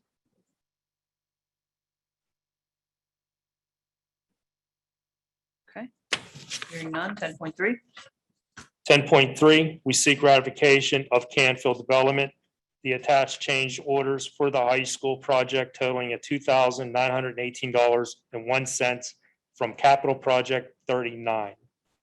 Again, unforeseen, unexpected asbestos discovering during removal of glazed walls and floors in the cafeteria. Questions? Okay, 10.4. 10.4, we seek approval of proposed change order ASB-012 for Vendrick Construction Incorporation totaling $1,750 from Capital Project Fund 39. This is demolition and disposal of additional casework located in Phase 7, second floor. Questions? Okay, hearing none. 10.5. 10.5, we seek approval of proposed change order GC-062 for Vendrick Construction Incorporation totaling at $7,880.15 from Capital Project Fund 39. For black melamine boards for auditorium poster boards. Before we ask for questions on that one, Mr. Finney, I want to point out for 10.4, the change order is not attached. If we could see that before next week, I would appreciate it. Thank you. Questions on 10.5? Okay. 10.6. 10.6, we seek approval of proposed change order GC-084 for Vendrick Construction Incorporation totaling $8,869.55 from Capital Project Fund 39. This is for Rams work orders, Phase 4 area F and Phase 7 areas E and F.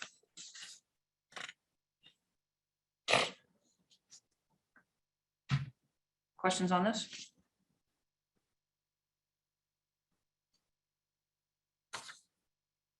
Okay. Hearing none. 10.7. 10.7, we seek approval of proposed change order GC-091 for Vendrick Construction, Inc., totaling at $14,569.97 from Capital Project Fund 39. This is for ASI-32 control joint HM frames.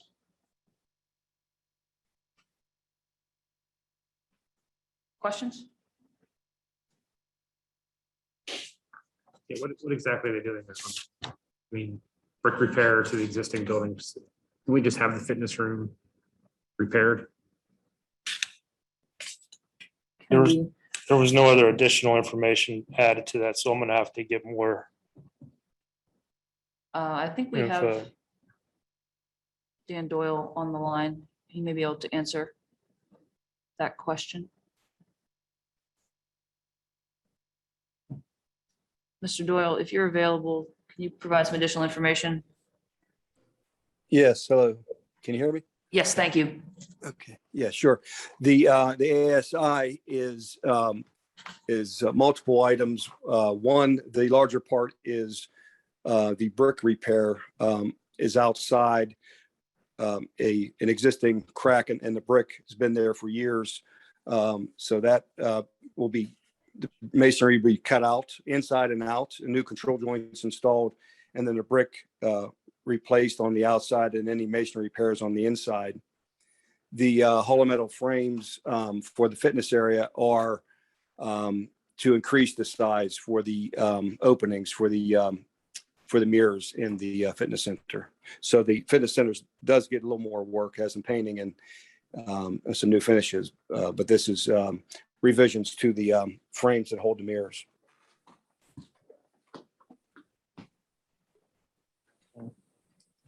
That's something. Mr. Szymanski has additional information, I think. Hello, can you hear me? Yes, sure can. Good evening. Okay, so the control joint issue is actually at the back of the building near the new chillers, and basically outside of the fabrication lab. And when that portion of the building was built, they did not put control joints at the corner. So basically the expansion and contraction of the brick from both directions is tearing the corner apart. And so the majority of that change order is to fix that situation so that it will not become more of an issue, because once it starts to crack and freeze thaw happens, it ends up being a bigger issue and more moisture gets in and it just gets worse and worse. And then as far as the frames in the fitness room, we had planned on putting those windows and doors between the fitness room and the weight room. And we had some hollow metal frames in the project, but these are actually different ones. So we will expect to get a credit for the other ones that were in the project. But in order to get these frames ordered, we needed to get this in front of the board. Okay. Additional questions? Great, thank you. Okay. 10.8. 10.8, we seek approval of proposed change order GC-092 for Vendrick Construction, Inc., totaling at $2,100 from Capital Project Fund 39. This is for Graphics 22 signage. Questions on this?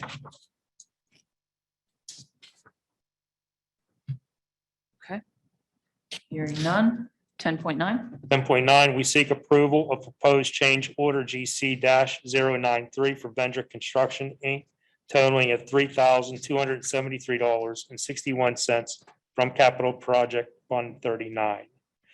This is for floor tile rooms in 11 and 12. Questions on this?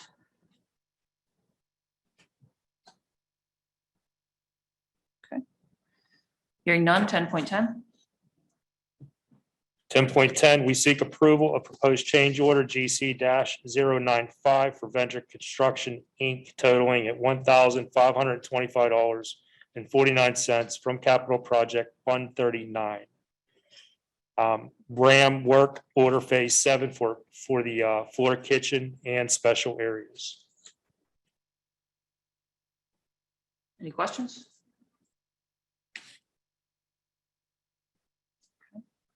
Hearing none. 10.11. 10.11, we seek approval of proposed change order GC-096 for Vendrick Construction, Inc., totaling at $2,133.25 from Capital Project Fund 39. Questions? Okay. 10.12. 10.12, we seek approval of proposed change order GC-098 for Vendrick Construction, Inc., totaling at $6,950.08 from Capital Project Fund 39. This is for the self-leveling under the new kitchen, walk-in refrigerator equipment. Questions? Okay. 10.13. 10.13, we seek approval of proposed change order GC-099 for Vendor Construction, Inc., totaling at $529.81 from Capital Project Fund 39. This is for the temporary door at the stage to the mezzanine. Any questions? Okay, 10.14, 10.14, we seek approval of proposed change order GC-100 for Vendor Construction, Inc., totaling at $3,740.84 from Capital Project Fund 39. Unforeseen additional ballistic rubber at the rifle range. any questions? 10.15, 10.15, we seek approval of proposed change order GC-101 for Vendor Construction, Inc., totaling at $525.55 from Capital Project Fund 39. New door frame, room E208. questions? What room would that, what room is that? The location, any rifle range? Can't bring it off the top of my head. It's going to be the second floor. Mr. Doyle, Mr. Zemeski, do you know off the top of your head which room that is? I do. It is in the back wing at the top of the stairs. There's a conference room near the promise. When you get to the top of the steps on the second floor, there's like a conference room, workroom. To the right there. Yes. Okay. Does that make sense? Okay. Anyone else have questions? Okay, 10.16, 10.16, we seek approval of proposed change order CSWK-004 for Northeast, totaling $12,076 from Capital Project Fund 39. This is for additional casework. questions on this? Is this in the science, like chemistry labs and stuff, since it's corrosive storage cabinets, or is this for somewhere else? Classrooms. I'm not 100% on if that's for the classrooms or not. And I guess the question is, why is it a change order, right? Did they not foresee needing these? I think Mr. Zemeski may have an answer. It looked like he was unmuting a second ago. There are a couple of these. Some of these have to do with the changing of the musical cabinets in the band room.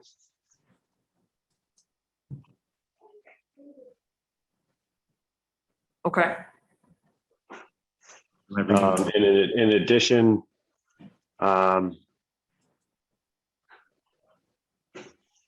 there were a couple corrosive cabinets for the science wing. We had the flammable, but they also needed the corrosive cabinets as well.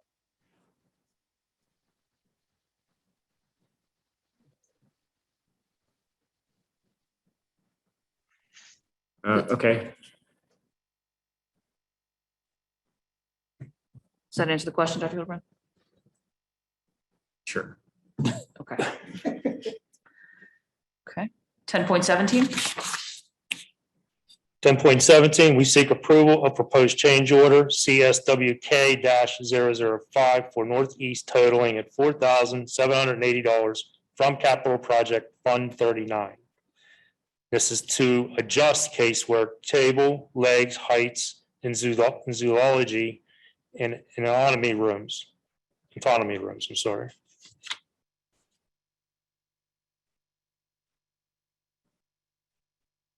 questions on this?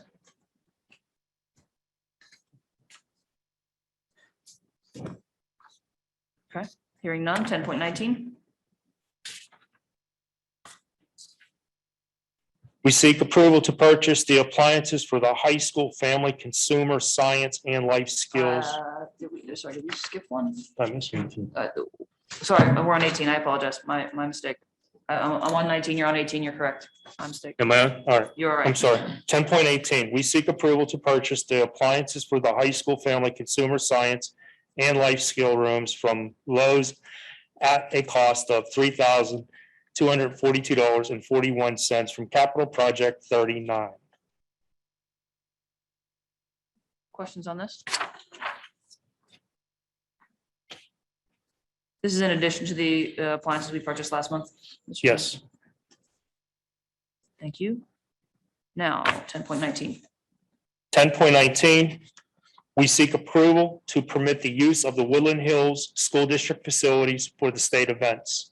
I'd like to add, we'd like to try to do a board approval tonight for this. Simple fact is that our swimming coach has scheduled a Woodland Hills aquatic team event on October 9th, October 10th. And he'd like to try to get this information put together and get it out so we can hold the event at the high school. Okay. Do you want us, are you asking that we approve the? That we board approve it tonight. The entire tab or just that event for the? I'd like to just do the whole entire tab. Everything else is good. Given that request, is there a motion? Second. Moved by Ms. Scott, second by Dr. Hildebrand. Questions on outside uses for the month? Okay. Hearing none, Ms. Hoffman, this will be a voice vote, I assume? Yes. Thank you. Mr. Graves, Yes. Ms. Ellison, Yes. Ms. Scott, Yes. Ms. Lawson,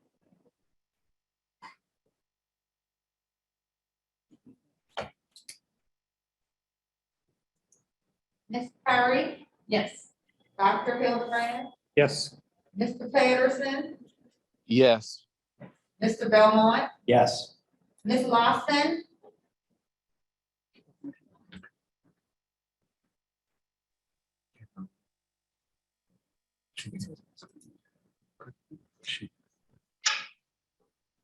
Ms. Lawson, you should be able to unmute now.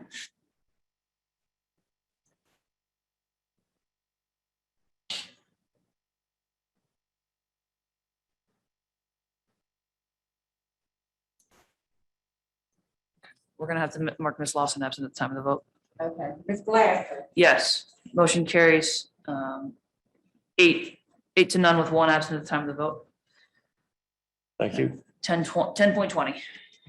10.20, we seek approval for Image 360 graphic designers to donate 16 custom design two-sided school pole banners to the Woodland Hills School District.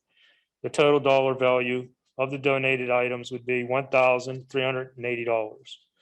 Woodland Hills would be responsible for furnishing the necessary hardware and installing the banners. Questions on this? Okay, hearing none. 10.21. 10.21, we seek approval to purchase classroom furniture from Paragon PA State Contract number 44001662 for miscellaneous areas of the high school in total amount of $23,544.15 from Capital Project Fund 39. Any questions? Okay. Hearing none. 10.22. 10.22, we seek approval to purchase furniture from Surface Works PA State Contract number 4400166662 for miscellaneous areas of the high school in a total amount of $6,285.84 from Capital Project Fund 39. Any questions? 10.23. 10.23, we seek approval to purchase furniture from All Seating PA State Contract number 440016 625 for miscellaneous areas of the high school in a total amount of $5,293.50 from Capital Project Fund 39. Any questions? Okay, 10.24. 10.24, we seek approval to purchase furniture from Great Openings for classrooms at the high school in a total amount of $55,317.76 from Capital Project Fund 39. Any questions?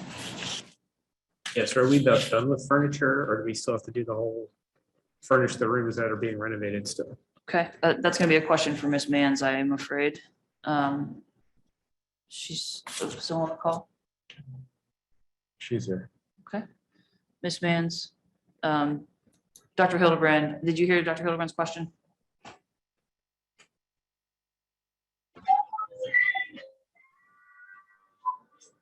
I didn't hear the question. Can you repeat the question? Sure, I'm just curious if, are we finished with purchasing furniture, or do we still have to buy furniture for the upstairs that's currently being renovated still?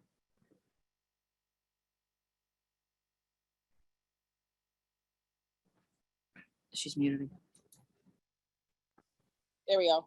We are done with purchasing furniture for upstairs in the Career Center, which should be delivered on Friday. The only additional thing that was needed was bookshelves for the classrooms and a conference table for the special ed, and maybe additional furniture for the athletic wing, because there wasn't furniture order for that area. Okay, thank you. Also, there's probably gonna be furniture that's going to be needed for the office or the cafeteria because it wasn't included as well. I just found that out a couple of days ago. Okay. Is there any way we can get more specific tabs than miscellaneous areas at a high school? Yes. I mean, we have 3 tabs that are totaling somewhere around 35,000. I'd just like to have some more specific information of what areas at high school or something like that. Yes, the attachments are there with the areas of them as well, of the locations, but I'll make sure they're added next time. Thank you. If we could update those for next week, Mr. Finney, that would be great. All right, sounds good. Okay, 10.24. So I don't have this one. So 10.24, we're seeking approval to purchase furniture from I already did that one. Sorry, 10.25.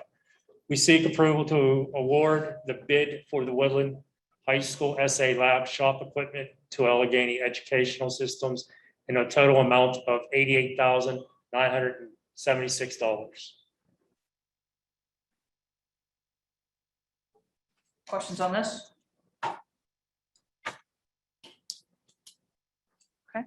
So, sorry, so just out of curiosity, how much of the equipment that was in there were we able to save and reuse, and how much are we sort of buying new stuff and replacing? Do you have an idea of?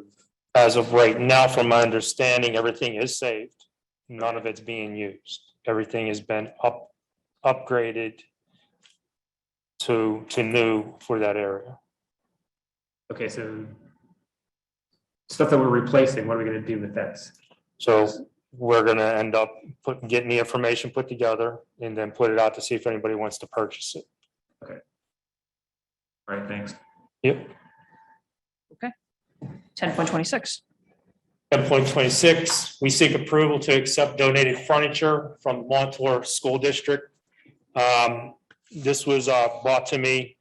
I guess Mr. Harris was involved with Judge Caulfield, which reached out to Mr. Harris to let Montour School District had nice furniture at their middle school, which I went out and seen a couple weeks ago. They have about 28 classrooms of real nice furniture for Edgewood. So that's been donated to us. And now tomorrow morning, I was asked to come back out to Montour tomorrow.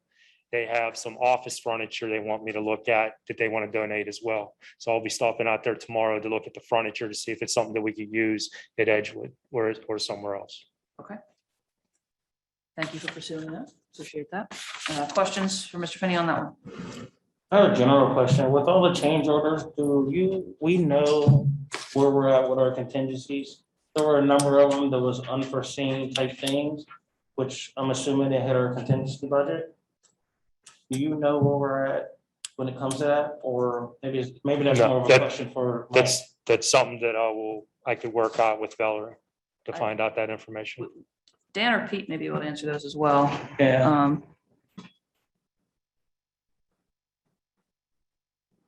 Thank you for asking that. Pete's got his hand up too. Okay. Hey, can you hear me? Yes, sure can.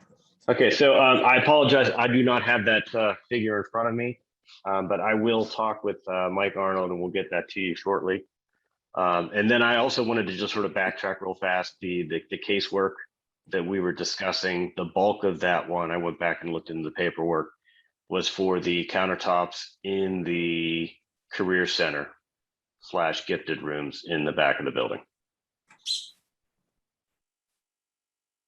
Mr. Doyle, you are unmuted as well. Do you have any insight into the contingency number at this point?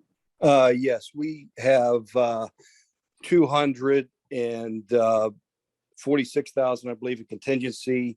After these changes, will still be about 170,000.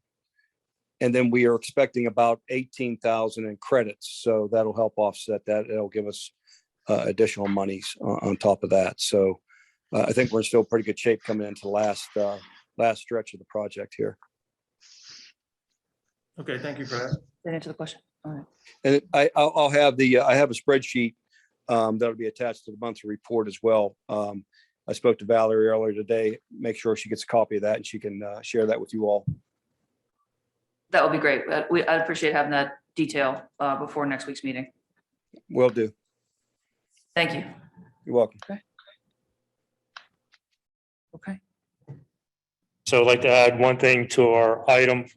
I know you were asking about the aluminum bucket ladder. If we could donate it to one of your crew members, I'd like to add that to our board tab for that to be approved Yeah, as I'll well. just give a little bit of explanation.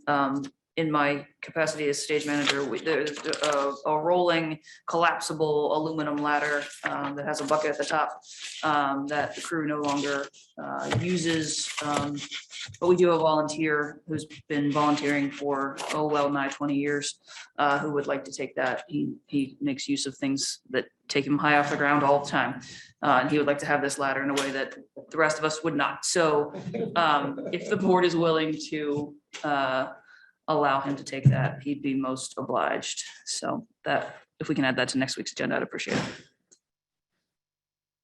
Okay, legal matters, Mr. Harris. Legal matters 13.1, we seek approval of the cooperation agreement with the Allegheny County Housing Authority. The draft agreement is there. We can expect an update from Mr. Vogel next week on this payment in lieu of taxes agreement with the county. That moves us to school finance. Ms. Schaefer.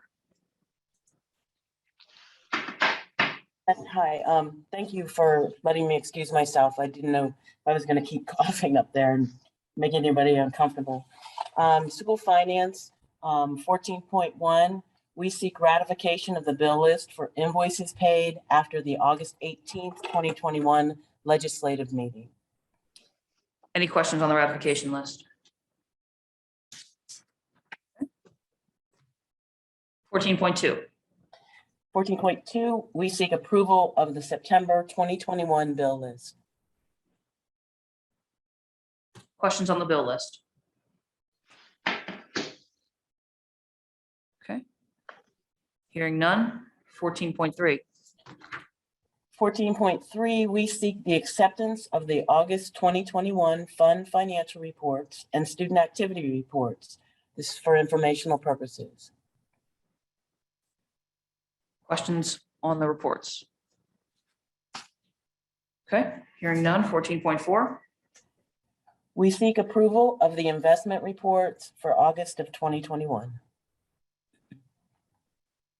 Questions on the investments? Okay, hearing none. 14.5. We seek permission to participate in the Western PA Gas Consortium Energy Agreement with UGI Energy Services LLC to supply us with natural gas for the term of September 1, 2020 through August 31st, 2025. Any questions? Okay. Thank you, Ms. Shaver. Mr. Harris, Superintendent. Superintendent, 15.1, we seek approval of the emergency instructional time template. Questions on the template? Okay. Hearing none, is there any old business? Any new business? Okay, I hate to do this tonight since it's been a long night, but I'm going to ask for, since my time here, I've been wanting to do something and I'm going to ask tonight. I would like to add a student representative to the board from the high school. I've spoken with the high school leadership team and they feel that the student body president would be a good fit to sit on this board. The person would not have voting rights, but they would offer a student perspective to what we do. They would not be permitted in executive session, but they would have provide us with a school leadership student perspective on the board. They would vote. In other districts I've been in, we've always had that. They would be the president and the vice president would be the backup. The school students could choose who it is, just like we have someone speaking tonight. But that person would be, have their nameplate and be a representative of the students. So we would have a student voice on the board. I think that would enhance what we're doing, particularly now what's happening at the high school and throughout the district. I think we need a real-time go-to person who represents the students' perspectives. So we could talk about it with legal next week, but I think that's something we should do starting this year. Sounds good to me. I like the idea. I have a question. Would they be representing the student body as a whole across all grade levels or just the high school? Oh, I wouldn't mind having a kindergarten set up here. Well, no, I don't think we need to have a kindergarten, but with this high school student, they can Represent. inroads with the Yes. other school buildings so that Yes. they can represent the entirety of the student body. Well, it's really the high school senior, no, they're the leaders in the district. And we have the principals who come with the student awards monthly. But they were just like the young lady tonight, who I know her older sister from last year, Yeah. which was fantastic. They would have some say on what's going on. At least their perspective on what's going on. I think they need to have a voice there. Oh, yeah, absolutely. I fully support that. I was just curious when you said they were representing the students, if you meant all students or just the high school students. All students, Yeah. really, Yeah, I love it. Because I know we do, well, pre-COVID, we did take trips from the high schoolers down to the elementary. Yeah, I would love to see in the future where that's happening again. And I'm sure Dr. Perk can say there's some middle schoolers who have some strong personalities there also who would be happy to work with the upper class. And we probably do have some kindergartners with some strong leadership skills, but also this is past their bedtime.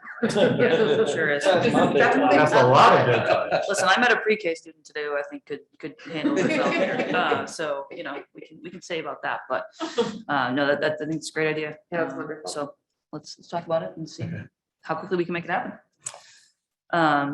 Okay, given the late hour, with the board's indulgence, we will skip committee reports tonight, but I skipped, unless there's any other new business, apologies. Any other new business?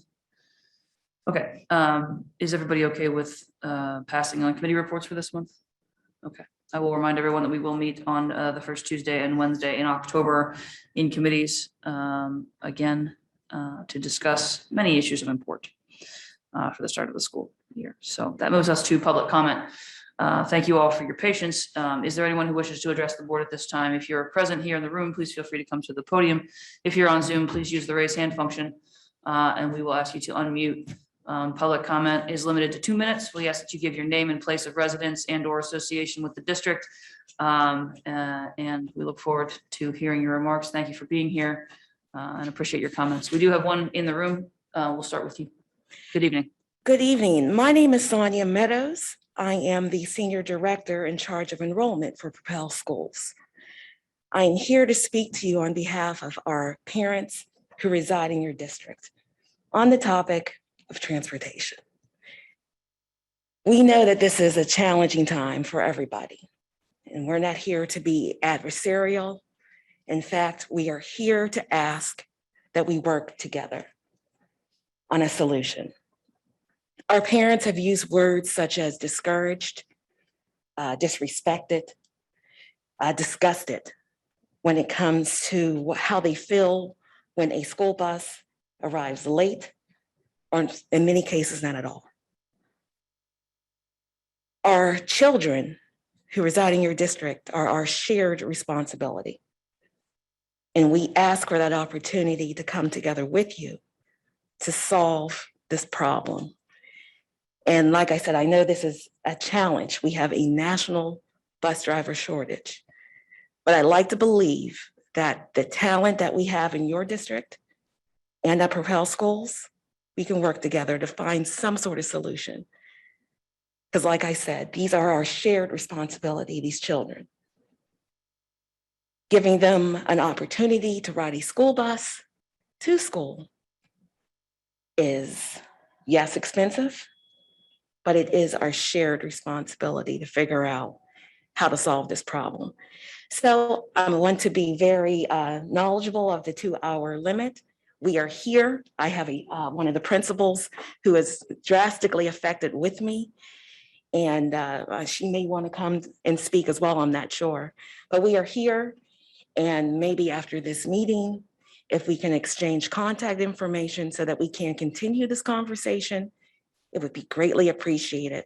Our families need us to come together and solve this problem. Thank you. Thank you, Ms. Meadows. Okay. Anyone else who wishes to address the board at this time? If you are on Zoom, please raise your hand. Use the raise hand function.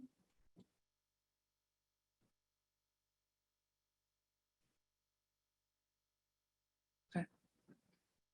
Seeing none, moves us to section 20. Okay, section 20.1, we seek permission to adjourn the September 8th, 2021 agenda setting meeting. Is there a motion? Moved by Ms. Seligson, second by Ms. Scott. All in favor? Aye. Opposed? Thank you all very much. Have a good night. Have a good Good night, everyone. Thank you.